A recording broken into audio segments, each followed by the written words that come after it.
The culture currency show is for those who recognize that nuance is key. We don't pretend to have all the answers, but we tackle the issues that affect the majority when speaking of Black America.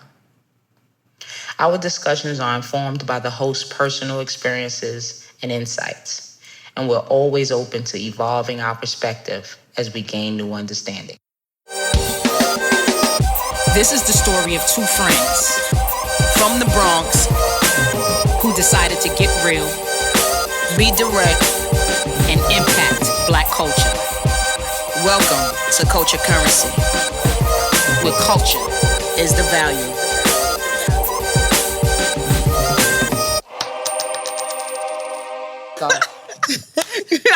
Grand Rising. Yes, good morning.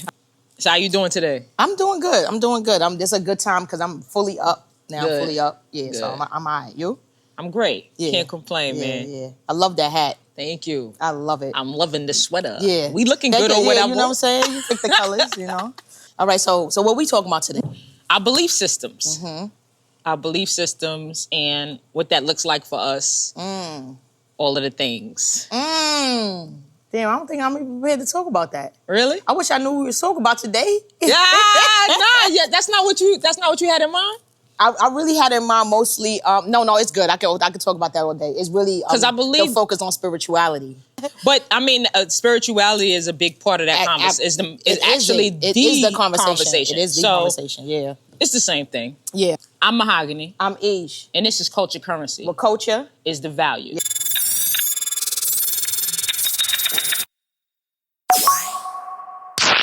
What is your belief system when it comes down to your spiritual standing? There is a higher source. There is a higher power. I grew up in the Baptist church. Mm-hmm. My grandmother used to take us there. Take me through there. She used to take us through there. Right? I'm doing it all wrong. Right? I don't know how I go. I ain't put my hands up. I'm going to just do this. I got half of it.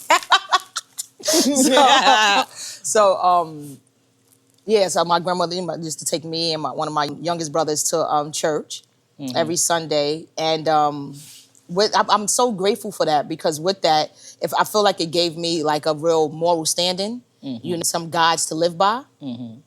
Foundation. A great foundation. And I think it's important for all young people to have some kind of spiritual or religious foundation to give them some boundaries growing up. As I got older, though, of course, I had questions, about the different stories and the different books of the Bible and stuff. Now we have a weekly call where we're guided through how to read the Bible, and we're able to ask questions, about it. And I'm realizing, like, none of us really has the answers. You know what I'm saying? So we're all, we're asking each other questions and we're digging in and stuff like that. Obviously, as a gay woman, I'm obviously not following everything that's, all of the rules and the bounds of any religion, actually. But that, I'm not saying like I get a pass or excuse or anything, I get a pass or anything like that. But what do you mean by that? What I mean by that is saying, folks feel like, well, if you believe in a certain religion, you're like, well, I'm a good person, so that's all that matters and all of that kind of stuff. In certain religions, that's not true. What I do know is that when I show up to my church, the amount of love that I get is so crazy. It's so beautiful. The amount of love that my pastor shows me, everybody, it's just so much love. I grew up there. They know me. It feels like home. I do believe in God. And I do believe in integrity and being moral, caring for others and all of that. So I would say I'm a very, very spiritual person, more than I say I'm a very, very religious person. But I did grow up in a certain denomination, which is Baptist. Yeah. Okay. Yeah. That was very clear. Me, myself, I am not religious at all. I'm very spiritual. The way that I identify the difference between spirituality and religion is spirituality, I believe, is your relation to source. Religion is just the rituals in which you engage in to find that relation with source. And so whether it's congregating with others and discussing, reading, praying, all of those things are rituals to get the connection. However, I believe we're already connected. We just have to tune in. However, I did grow up with my mother studying Jehovah's Witness, my father Muslim, and obviously growing up on two different understandings, it does give you a great understanding of principles and foundation, but it also gets confusing. Right. And that confusion led me to my path of figuring out what is real to me. And this is where I landed. Got it. You were saying the difference between spirituality and religion, and I wrote some notes about the interconnectedness about the two. There's differences definitely, but the interconnectedness, like even whether you're religious or you're spiritual, you believe in love, compassion, harmony. You believe in like don't fear death. You know what I'm saying? It's inevitable, and you know when you're really in your spiritual being and on your path, that's not something that you. To me, it's something that you no longer fear. It is what it is, and you know. So no matter what religion, whether it's Muhammad, whether it's Jesus, whether it's Buddha, that's common. To me, spirituality is about self-control, and then religion is about following these certain rules. You know what I mean? And there are actual books. You know what I'm saying? And in these books, here are these commandments, here are these rules, and this is what you're supposed to do. Spirituality is more digging into yourself and figuring out who you are and unpacking your own layers. That takes me to a whole another level of the conversation, right? Because when you're digging into yourself, where you digging to? Digging and figuring out who you are. God. Yeah. The reason I always make sure I say source, even though sometimes you'll hear me slip up and say God, because it's been a constant throughout my life. Why you call that a slip up? Because God and source are two different things. Okay, so you don't mean to say that. God is us. Source is the creator. Source is where everything began, right? And so source is within us. That's what makes us gods.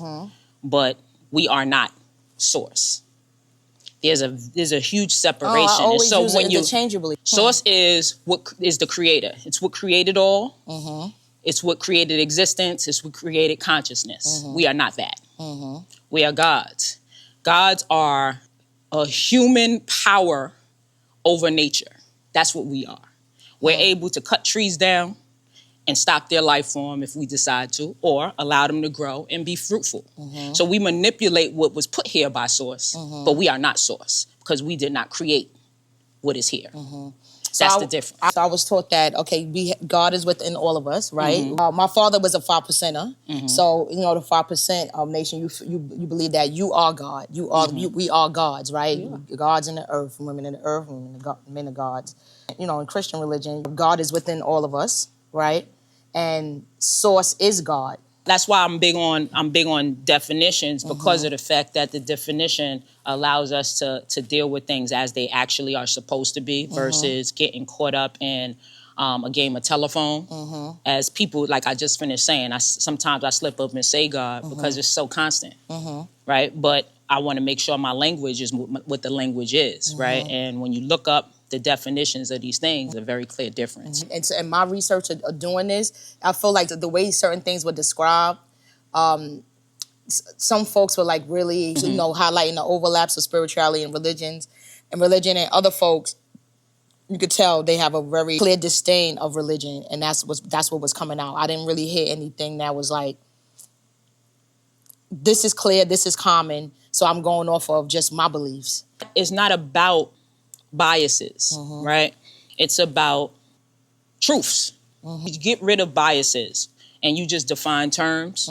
That's why I made sure I said the religion is the ways in which you connect, right? Because prayer is the same as manifestation. Like all we're doing is using different words to describe the same thing, right?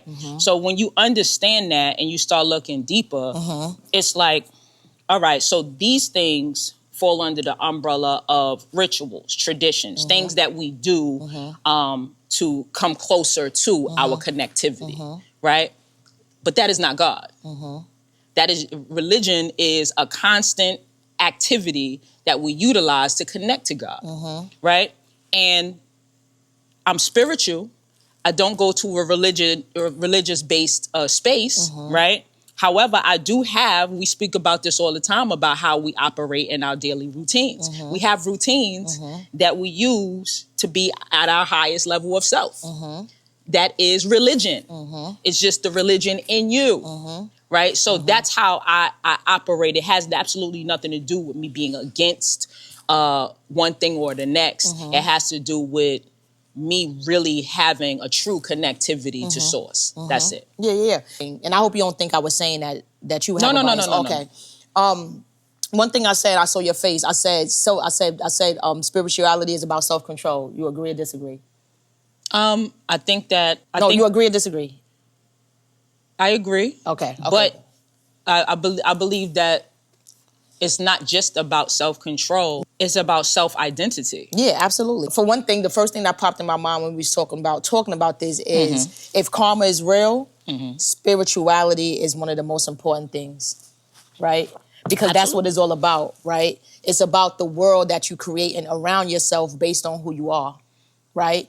Based on your consistent practices, how you treat yourself, how you treat others, and the world that you're shaping around you, which is living in your karma. You know what I mean?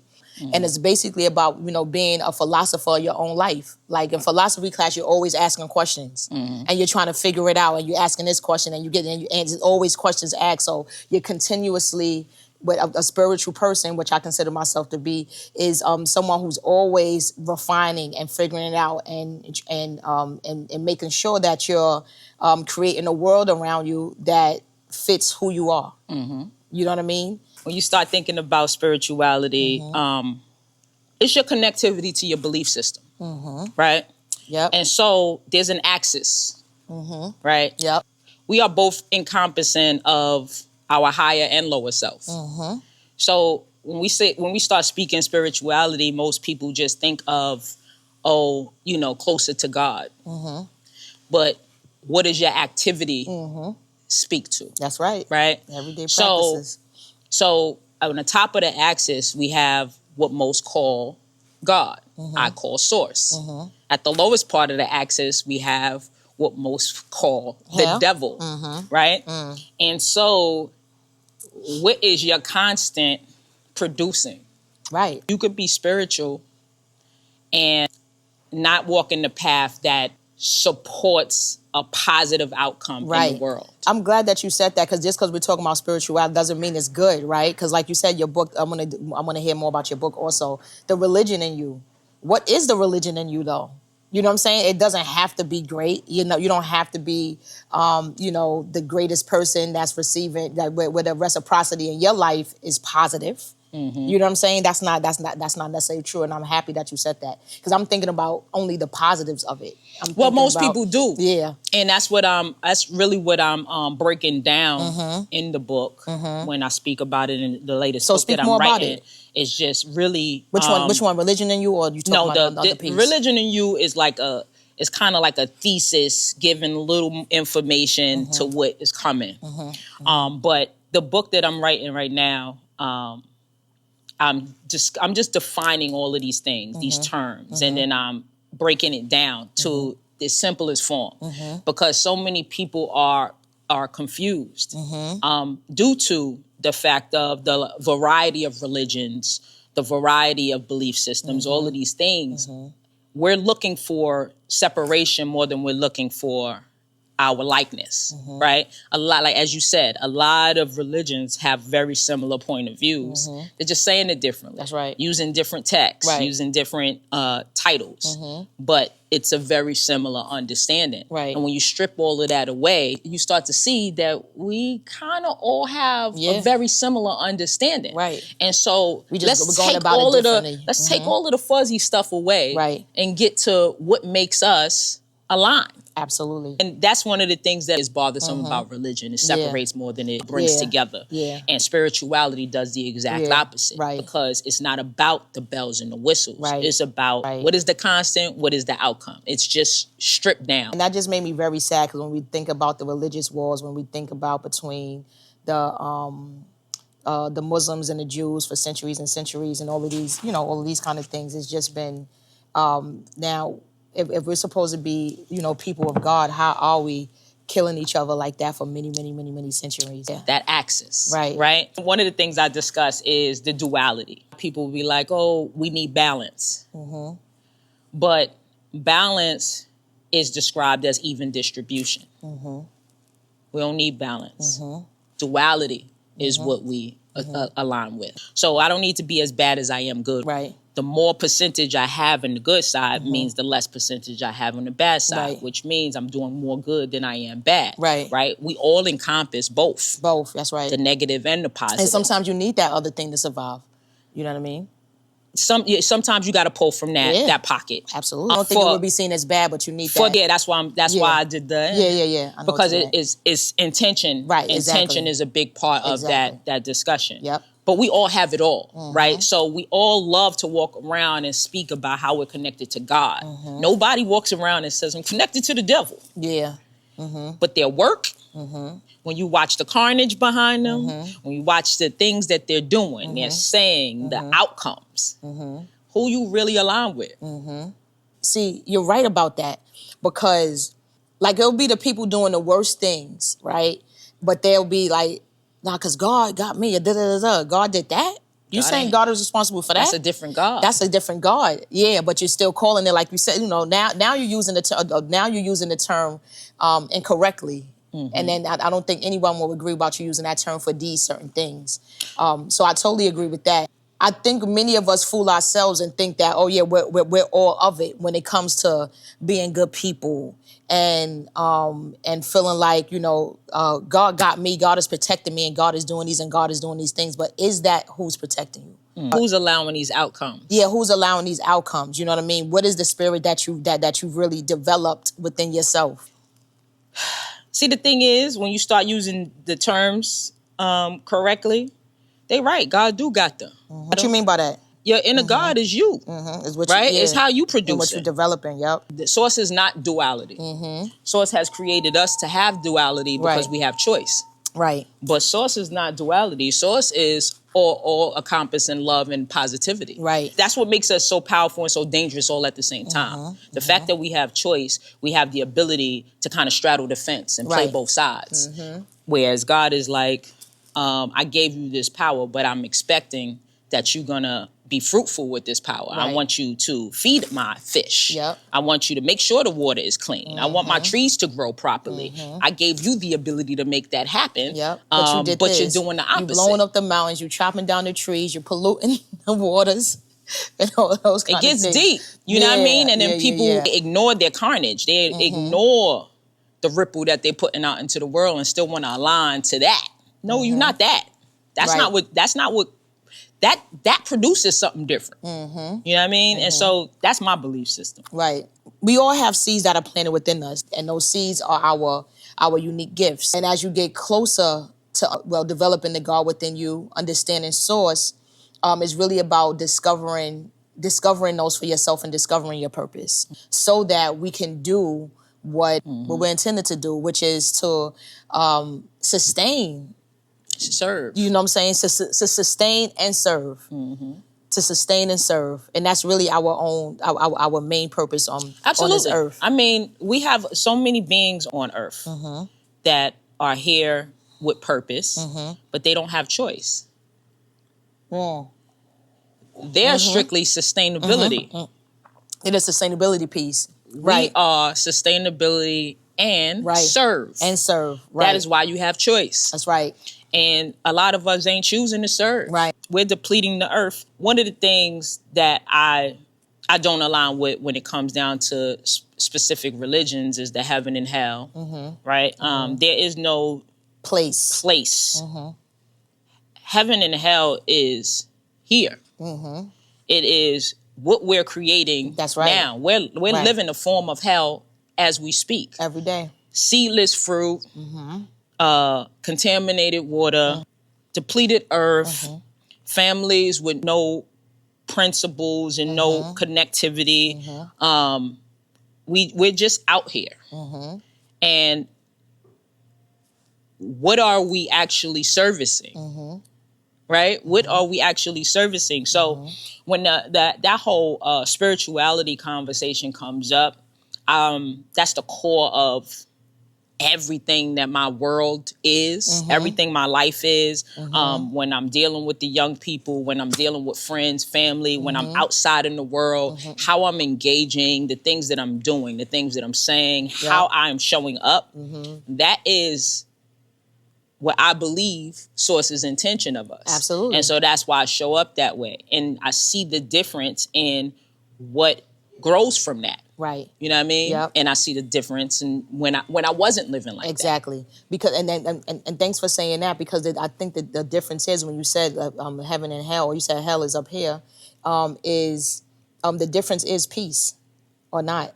Right? It's very evident when you're living in your purpose, what the decisions that you make, the people that you choose to engage with. It really speaks volumes. It speaks everything to where you are and the peace that you desire to have in your life. Right? Right now, I can say I'm the most peaceful that I've ever been in my entire life. That's beautiful. You know what I mean? So when people ask me, I'm like, nah, I'm good.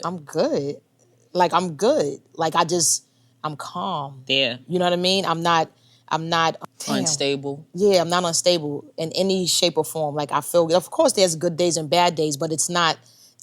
Nature's gonna be nature. Right. We're not being unrealistic. Right. Nature has ebbs and flows, but who you are and how you operate in those ebbs and flows tells you where you really stand. Now, there's one thing though that I found consistent in my religion. It's something that I can't really relate to. The message constantly being about coming out of a deficit. You know what I mean? So I know you're weary. You know? Yeah. Can't pay your bills. Money ain't right, but it's gonna be okay. And then so I'm sitting there and I'm like, I can't relate to none of this right now. I'm happy that you pay attention to that. I pay attention to everything. I'm my mother's child, my father's child. Well, we're not blind followers. I'm not speaking from a blind following standpoint. Some people don't even realize when the type of words that are being used, the type of conversation that's being used isn't fruitful for upward movement. Right. Like it's stagnant. Stagnant dialogue. Right. Anything that comes out of your mouth is a prayer.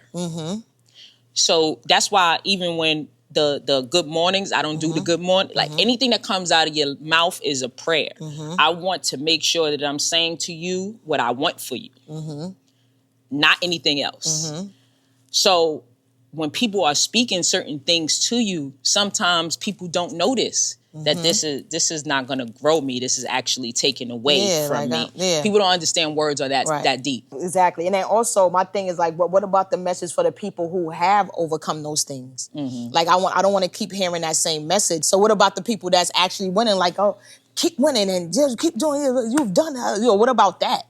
Not you're going to be all right. You're going to have the energy tomorrow. No, I got it today. You understand? That's another reason I don't deal with religion. The language didn't align with me. The spirituality doesn't have a language of delusion, but it has a language of asserting what you desire, not what you're trying to get out of. Like, you're not supposed to be focusing on the negative at all. You're supposed to be focusing on forward motion, ascension, right? So your conversation has to be that. And a lot of conversation when it comes to religion has to do with deficit, as you just finished saying, versus focusing on where we want to go. Right. Because you could be somebody who is actually in a deficit at this moment, but that shouldn't be the focus. How do you get out of that if that's the focus? The focus is over there where I'm out of the hole. Because that's where your mind should be. That's where your conversation should be. That's where your steps should be. I don't relate to that kind of conversation. Right. Agreed.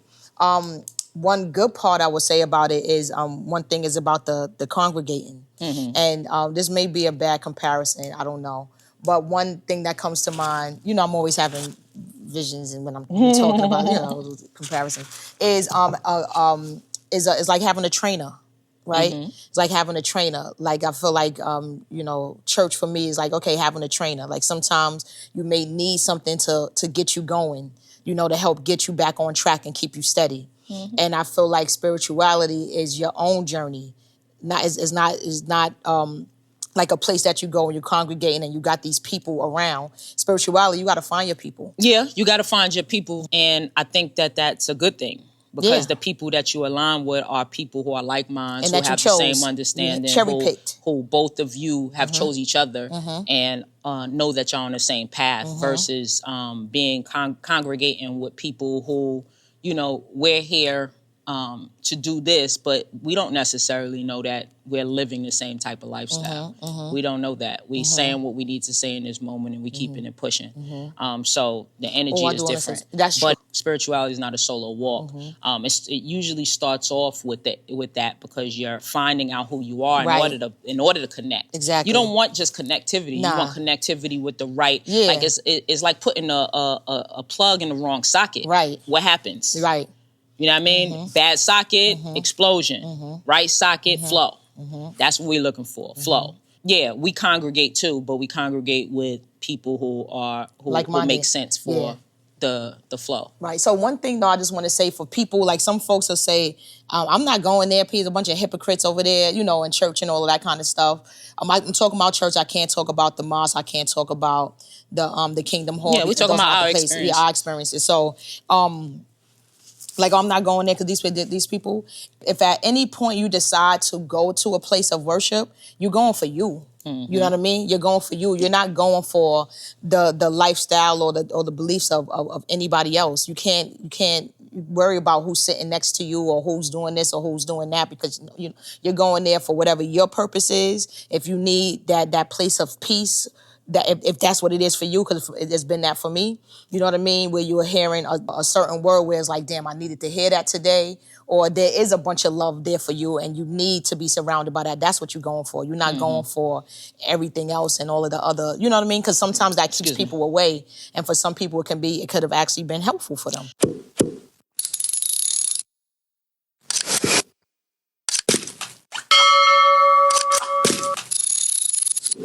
So we spoke about our beliefs. How does it show up in your life? Oh. How it shows up in my life is understanding the difference from when I'm listening, being more in tune to my inner voice, my inner self, and knowing that God is within all of us. So when I think about all of the lessons that I've gotten and who I've become as a person, it shows up in the way I serve, you know, the way I care about the generations coming after us, the way I care for the elderly. It shows up in the love that I have. I have so much love to give people. You know what I mean? That I think that's the way it showed up for me. And that's what I was going to say. Love. Love is the way it shows up.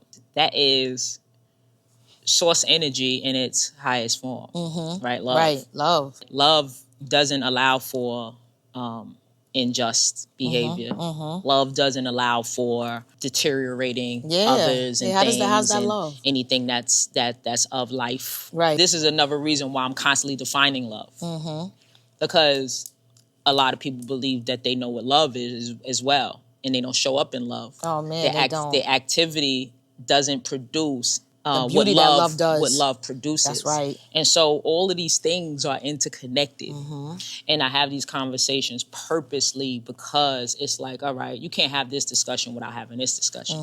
Once you learn this helps you to get there, and this helps you to get there, and this helps you to get there. And we are on Culture Currency talking about the health of us. That's right. Right? And in order for us to get healthy, we need to know ourselves. Yeah. We need to identify what our belief systems are.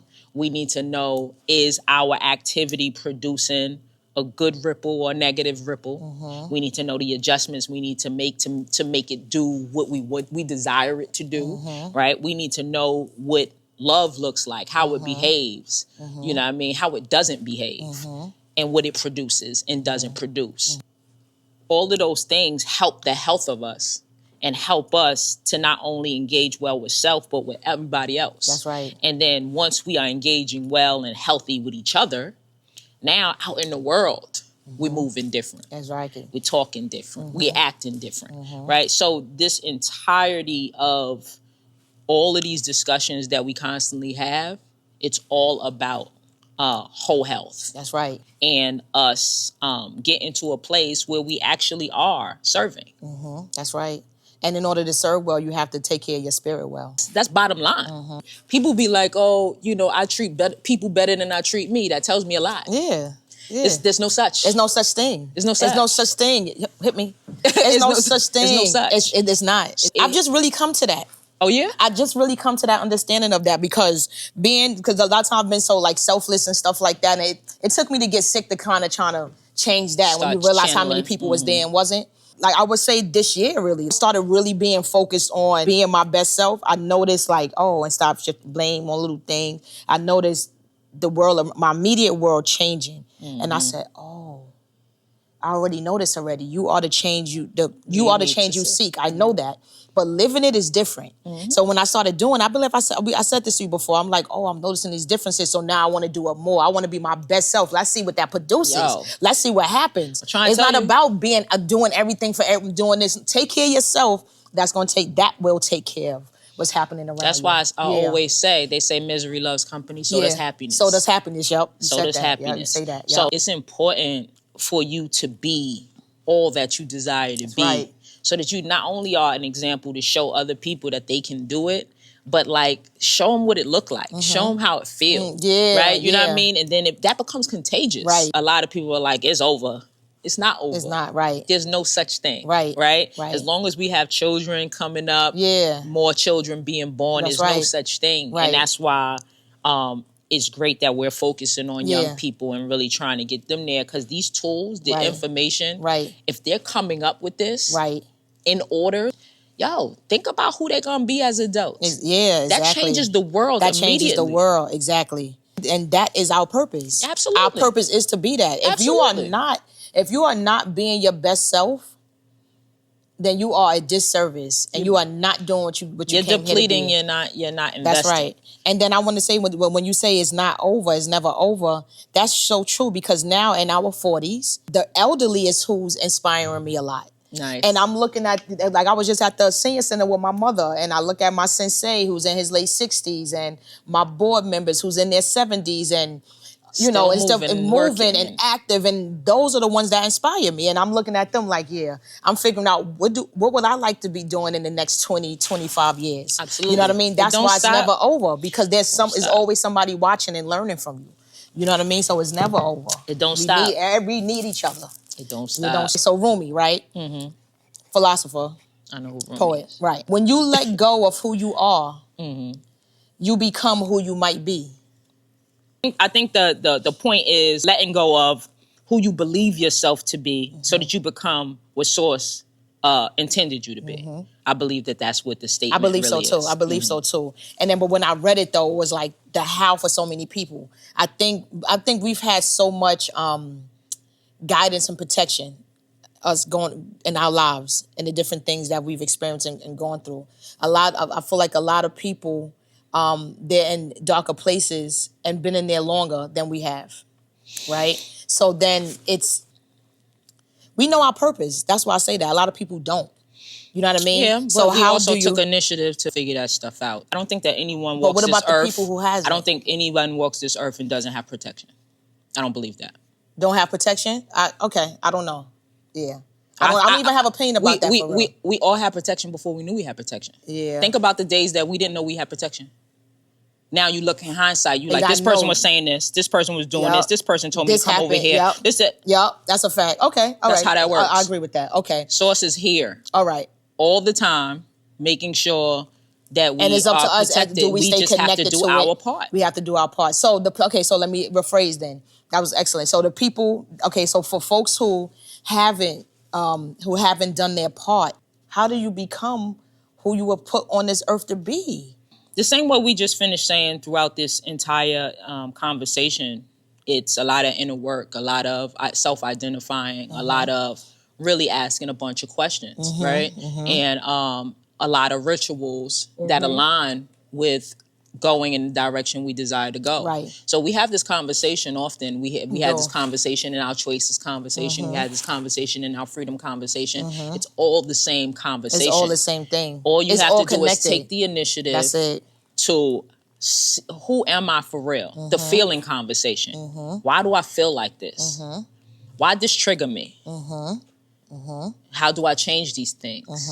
What do I have to do? Right. Am I around people I shouldn't be around? Yes. Am I around activity I shouldn't be around? Right. Am I going places that I probably shouldn't be going? Right. Am I doing things that I Right. probably shouldn't be doing? Why shouldn't I be doing these things? And that's the philosophy all of these of things. You know what I mean? All of these things. And when you start doing all of that work, it just naturally, you start to, your tools start to sharpen. Yeah. Naturally. Absolutely. Yeah. It's not even like, it doesn't become work anymore. Right. It's a natural progression That's because right. once you know, you can't unknow. You That's can't right. unknow. So that's following my inner voice when we was having that conversation. I was like, damn, man, should have did this. I'm not. That joint is just, Yeah. that shit is, boom, boom, boom. It's automatic now. Because you fell in love with the process. Yep. And that's what it is. It's Yep. like falling in love with the process. It's like, yes, sometimes the process is like, ooh, a gut punch. Yeah. But what you get from it, Yeah. it's like, nah, I'll take a gut punch Yeah, again. right. You know what I mean? Yep. I'll take that gut punch again because it got me over here. It That's got me right. on this side. Okay. Now I Right. don't have to take the same gut punches though. Right. Because I'm not going to do the same thing over and over again. Exactly. That's that inner You know what I growth. mean? So, Moral of the story is connect to your spirituality. find your inner God and who does that inner God serve truly. And then start walking in that. Period. And that's just it. I'm Mahagony and I'm Ish. I'm Mahagony. I'm Ish. And this is Culture Currency. With culture, Is the value. make sure to like, subscribe, Share and comment. Peace.